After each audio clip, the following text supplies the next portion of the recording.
La mairie de Bobigny noyée dans les procédures. Depuis 3 ans, Jean-Luc Romero, le chef de file de l'opposition UDF-RPR, n'en finit pas de dénoncer, dit-il, les irrégularités dans la gestion de la ville. Il reproche en particulier le paiement par la mairie communiste des frais de justice à un maire adjoint pour une affaire d'insulte lors du conseil municipal. Claude Guérini, Carl Constable.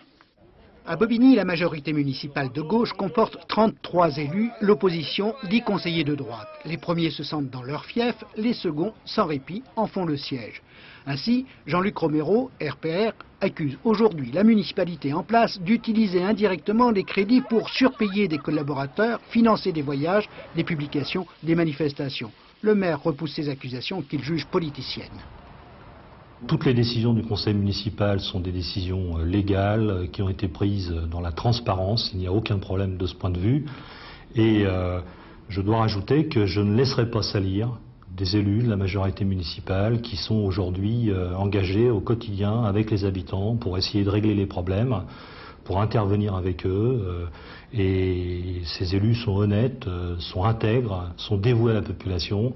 Le préfet a été saisi, l'opposition compte poursuivre ses attaques malgré ce qu'elle juge être des manœuvres de retardement, en l'occurrence un procès pour diffamation intenté avec les fonds de la ville par une conseillère de la majorité municipale. Je crois qu'à un moment, il faut dire, ça suffit. Je suis minoritaire et je ne le conteste pas. J'ai un groupe, on est 6 dans cette assemblée. C'est pas ça qui changera demain de toute manière. Mais je crois qu'à partir du moment où il y a des graves irrégularités dans une municipalité, on se doit de le dénoncer. Sinon, à quoi on sert? C'est pas la peine d'être élu conseiller municipal si on peut accepter toutes les irrégularités qu'il y a dans cette ville actuellement.